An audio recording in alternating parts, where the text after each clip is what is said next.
Hello beautifuls, my name is Quavia and I'm the creator of JuJu Thyme. Today is December 28th and in today's 12 Days of Yule challenge, we are discussing Yule spirits and who we work with. For me in my practice, I don't work with Yule spirits. This is actually very new for me, so I'm very excited today to binge a bunch of videos again, just learning more about Yule spirits. But I do want to talk about some of the spirits that I work with, particularly 3 of them, because these 3 are found in some shape or form in many of the African diasporic practices, traditions, indigenous knowledge. They are pretty much the foundation in many of the African practices. And so Hoodoo is no different, as Hoodoo is an African diasporic practice and tradition and culture that has ties and connection to the continent. So these 3 concepts are very much important to me, and I want to talk about these 3. By the way, I have taken notes because I can pretty much talk about these 3 for a very long time. And you don't have time for that. I don't have time for that. So this is where notes and getting my main thoughts down is very, very handy, because I would just go on and on a kind of a tangent, but not necessarily the tangent that we're needing right now. So yeah, so the first spirit that I want to speak on is Ori. When you're wanting to put a Western word or English word as what is Ori, it is sometimes considered your higher self. And this is true, but it's also not true at the same time, right? So your Ori is your spiritual head, and your Ori is this spiritual essence that has a major influence in your life. It is also considered that Ori, so a part of your Ori, the language is going to be very difficult to wrap around to make it very clear. But Ori is sometimes considered that your Ori occupies your physical body, right? It's your spiritual head, but also there's an aspect of you, there's an aspect of your Ori that is still in Orun. Orun would be considered heaven. So when we're thinking, okay, well, what is the function of Ori, right? What does it do? The best way that I've had it described is, well, I've had it described many ways, but this is one of the ways that I've had it described, and it was brilliant. So your Ori is like that little voice in your head, okay? And imagine when you were a kid, right? And your parents, your guardians, they left some cookies on the table, right? And they told you not to take them. As you are a kid, obviously, and you're wanting the cookies. It's that little voice that pretty much says like, hey, didn't our parents say not to touch that? It's that little voice that is guiding you, okay? Now, there are different types of Ori, okay? And in very simple terms, there's good Ori and bad Ori. Now, the terms good and bad, it very much simplifies it, because as I've described in my other videos, I'm in the in-between. Good, bad is more complex to me. But to keep it very simple, there's good Ori and bad Ori. And it is believed by having good character, you can develop a good Ori. Good character is everything in the African and African diasporic traditions.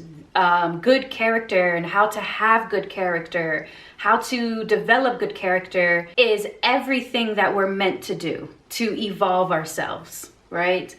And in these practices, your character is very difficult to change. Your personality, you can change easily, but your character is something that is difficult, which is why the lessons that come with, having good character and developing a good ori is something that takes time and is a challenge for us.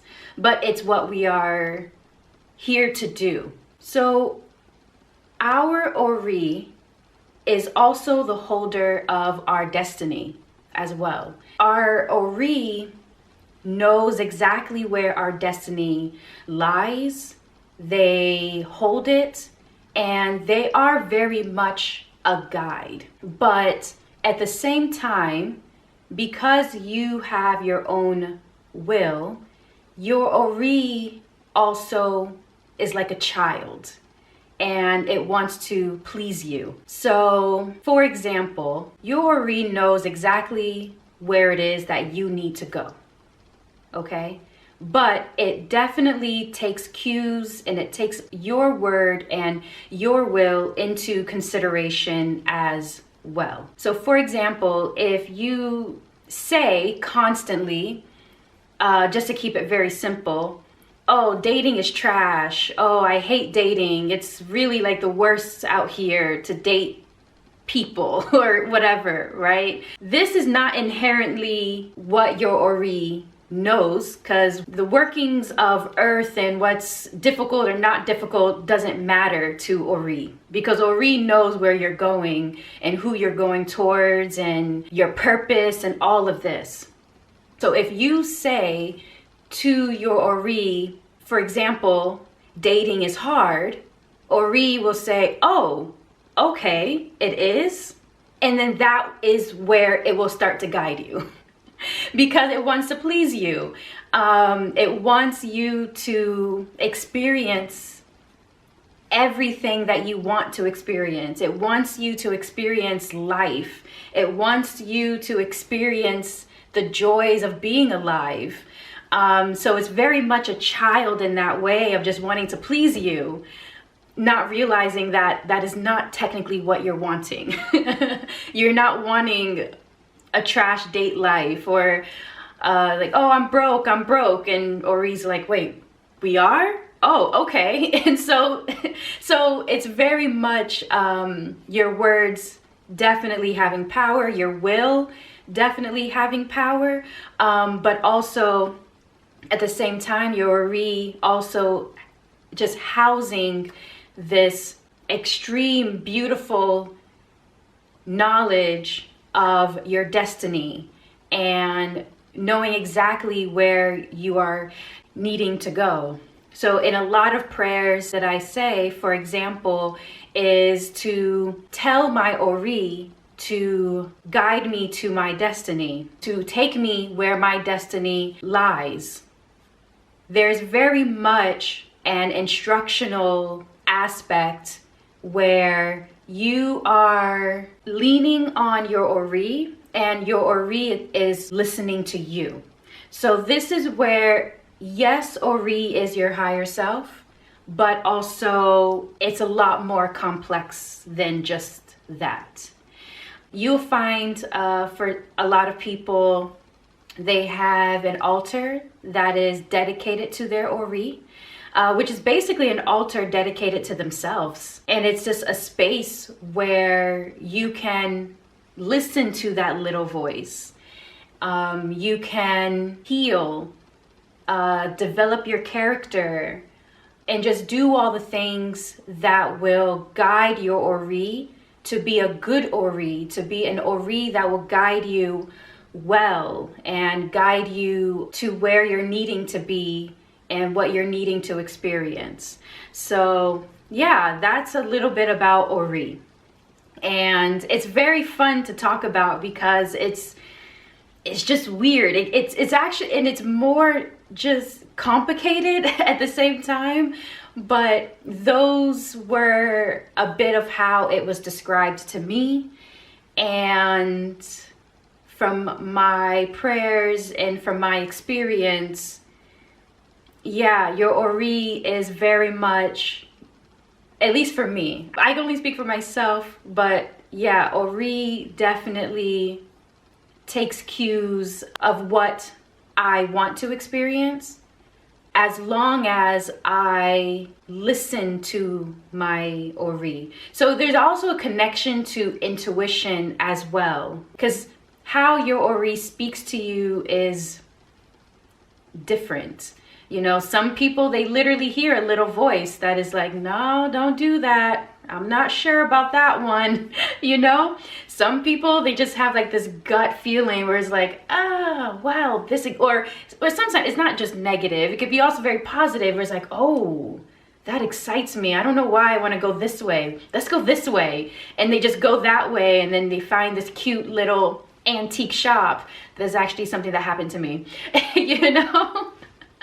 So it's not all just, oh, the little voice is just warning you of bad things. It's also saying, hey, pick up that book. Or, oh, wouldn't it be interesting to watch this movie? You know, and next thing you know is like you get this spark of idea and everything, you know? So it's definitely a guide, but it's a guide that also takes the cues of you. So it's very, very important. And saying prayers to your Ori, to guide you well, to lead you well, to be loud, is very, very important to my practice. So yeah, that is Ori. The other spirits that I want to speak on is ancestors. So I've spoken about ancestors a lot in the 12 Days of Yule challenges that I've participated in. But when speaking about the spirits that I work with, I have to mention ancestors. So just to talk a little bit more about them, they are considered the living dead because they're not living, but they're also not dead. They, within the African diasporic belief systems, more or less, with each practice, it can vary, absolutely, but the ancestors is said to occupy the state of existence that allows them to affect ordinary life. So they're very effective in watching over you. They're very effective in giving advice, of giving guidance, or just giving instructions. Now, to be remembered is pretty much what is needed for this kind of interaction with the ancestors. So which is why it is very important for me to have an ancestor altar. Now, whether I know some of my ancestors or not, they know me, right? There's a very clear understanding that blood calls to blood. So even in my prayers, I would say my known and unknown ancestors who are elevated or seeking elevation. Because even though they're unknown, as I said, they know me, right? And even through, well, ancestors contact you through various means, but they are known to come through dreams for sure. But anyway, so to be remembered is pretty much the foundation of how they can take effect into your life and XYZ. There's actually, I don't know if any of you saw the TV show Foundation.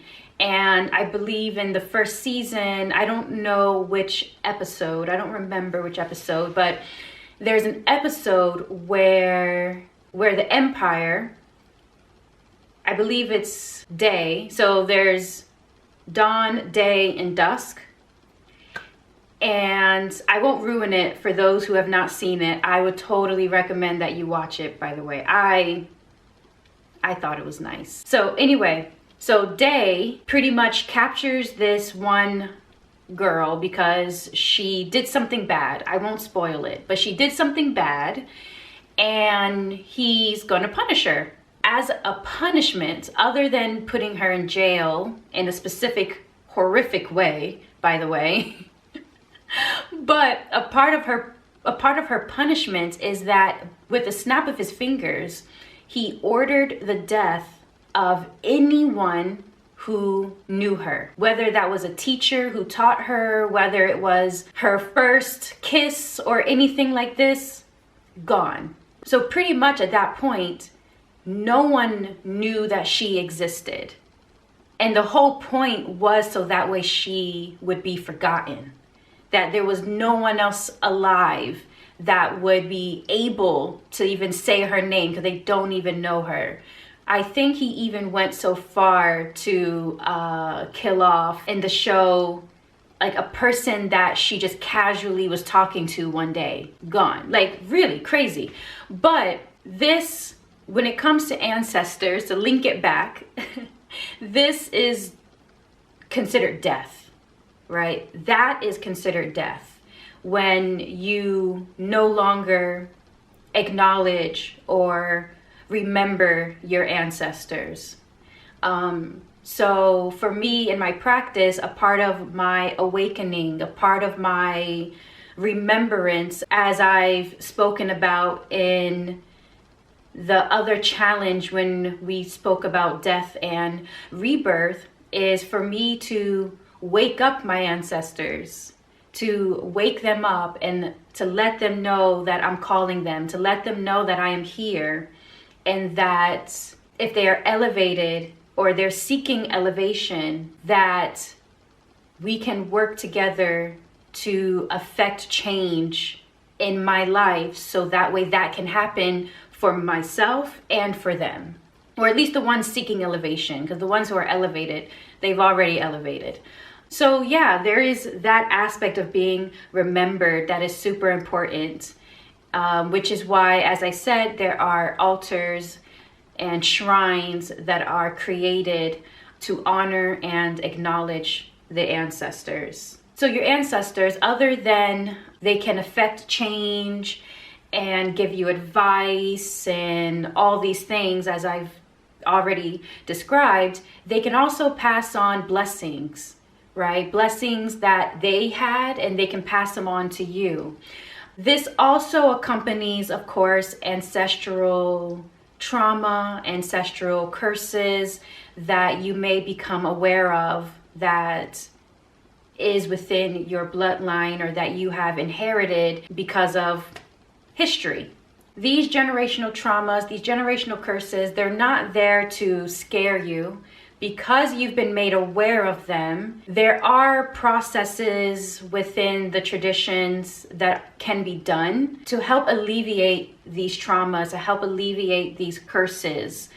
Once you are aware of what needs to be elevated within your bloodline, there are things that can be done, of course, in the spiritual practice, but also, once again, connected back to your ori, it can also be connected to your character. And by developing a good character, you can break a lot of these traumas.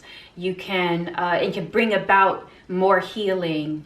You can alleviate some of these curses and bring about more blessings and elevation and wisdom. So it's not to scare you, but it's so you can be informed.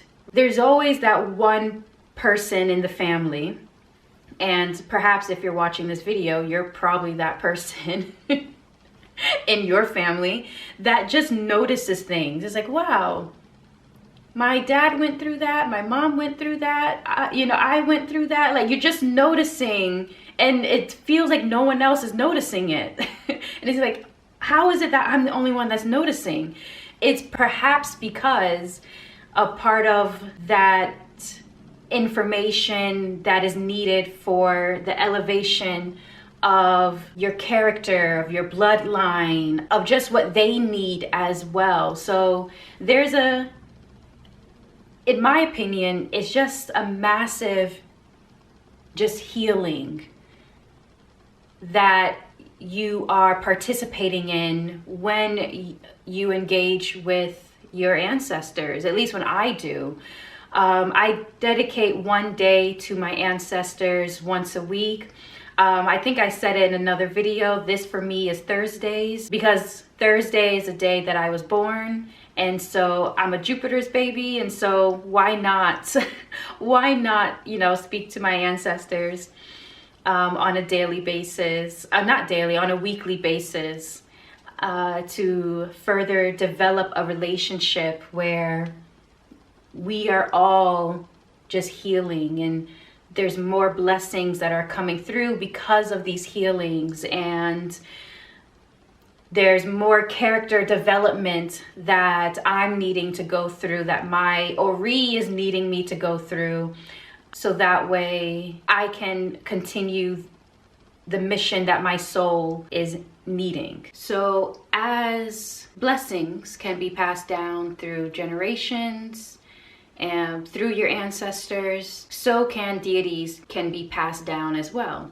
So which is, I think this is partly why like some people, they feel there's like strong affinity towards certain deities, and there's a concept of perhaps some ancestor also worked with this deity, and this deity wants to continue working with your bloodline, wants to continue working with you for that reason. The other aspect of ancestors that I wanted to speak on is the fact that it is said that it's through your bloodline that your ancestors can be reborn. You have your, and it gets more complicated for sure, but you have your bloodline family, and you also have what you can consider your spiritual family. Now, your spiritual family can be your bloodline family, but they're not always your bloodline family. Your spiritual family, there's different spiritual families, and sometimes within a bloodline you can have an individual in your spiritual family be born with you for a number of reasons. This spiritual family is pretty much considered like your soulmates, but it can be romantic, sure, but it's not always romantic. So for example, you can have a sister that you just feel like, yes, this is my sister, but it's more than that. You know, there's something there that is just, yeah, your soulmates. It could be possible that you occupy the same spiritual family and not necessarily bloodline family, but maybe so. It gets so interestingly and beautifully complex, and I honestly love it. I love the complexities and how it makes sense and it doesn't make sense at the same time. Love it. But anyway, that is yeah, that's a little bit about ancestors. In my other videos, I spoke about my altar to my ancestors. I spoke about what they mean to me in my practice. So I just wanted to speak on, for this video, I wanted just to talk about some of the concepts that are carried in my practice with the understanding of ancestors. So yeah. And finally, the last spirit that I want to talk about is a spirit that I've spoken about on my channel already. And I've spoken about them a lot because there is something about them that I absolutely love and absolutely adore, and it's Eshu-Ellegba. I'll make sure to link in the description a few of the videos that I've done of Eshu-Ellegba. But for today, for this video, I just wanted to talk on a little bit more of who he is. Eshu-Ellegba is the divine messenger. They definitely have a reputation of being a trickster. I mean, if you were to listen to some of the stories that I've shared, and you can definitely say like, oh, that's a little bit tricky, you know? So they definitely have that reputation of being a trickster. But for me, Eshu-Ellegba is a master teacher, because through their tricking, he forces awareness and warnings of humans' shortcomings, basically. So for me, that makes him a master teacher. Even in the way that they are described is sometimes in a very tricky way. So some people would say, oh, you know, he's a young boy, or oh, he's an old man, oh, he's crippled, or oh, he has a red hat. No, he has a, you know, like a black hat. Honestly, the answer is yes. Like, oh, which one is it then? Yes. Just yes. So when it comes to Eshu-Ellegba, they are the essence of fate.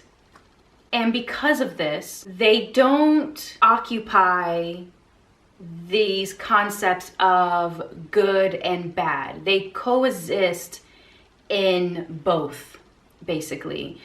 And so due to this, unfortunately, Eshu-Ellegba has been demonized. Well, all of African and African diasporic traditions and practices and knowledge has been demonized or seen as a way of, as just a means of hexing or doing something negative or malicious to somebody. You know, Hollywood and XYZ is just a mess. Complete mess and complete nonsense, by the way, because there is a lot of wisdom and knowledge, just very ancient and indigenous knowledge that has been thrown away just because of the demonization of African derived practices. But with Eshu-Ellegba, due to the Western Christian missionaries, Eshu-Ellegba took on the role as the devil. This is, once again, far from the truth. Well, actually, I would say in many of the African derived practices, there is no concept of the devil. It just doesn't exist. So like Eshu, who coexist as both good and bad, humans coexist as both as well. And this is what we are constantly having to balance and develop a good character so that way we can elevate ourselves. Which is why Eshu-Ellegba is so important, because through his teachings and his awareness and his warnings, they are very much aware of the human's shortcomings. And through his lessons, you can be taught that. Eshu-Ellegba is very much linked to the crossroad, doorways, bridges, the entrance to a marketplace. Definitely, they occupy this in-between space, which makes sense because they are a divine messenger. They are so important, in fact, that many rituals and ceremonies cannot even begin until Eshu-Ellegba is acknowledged. Even the gods or deities, however you want to call them, they have to acknowledge Eshu-Ellegba before anything. So Eshu-Ellegba is very, very, very important and very present in general within pretty much, I can confidently say, all African and African diasporic traditions. So, and they are very, very special to me and very special to Hoodoo. There was no way that I can talk about the spirits I work with and not talk about Eshu-Ellegba. Like I thought about it. I was like, oh, I'll talk about Ori and ancestors. And there was once again that little voice that was like, is that all? Well, there's one more that you will have to talk about. But yeah, like I said, I've spoken a lot about Eshu-Ellegba in previous videos. and some of those stories and concepts and his principle and what they stand for, it is very beautiful to me. Very, very beautiful. So anyway, that is what I wanted to talk about for today. I wanted to talk about Ori, I want to talk about ancestors, and I wanted to talk about Eshu-Ellegba. So yeah, I hope that it was very interesting for you to just hear about, you know, whether you have heard of these spirits before or you haven't, but they definitely bring me a lot of joy. All three of them, they bring me a lot of joy. If you haven't noticed, even when every time I talk about Eshu-Ellegba, I literally can't help but smile every single time. I promise you, there's always a smile on my face. It's kind of ridiculous. But I have a deep appreciation and love for Eshu-Ellegba. So anyway, beautifuls, thank you for being here with me, and until the next one, truth and love.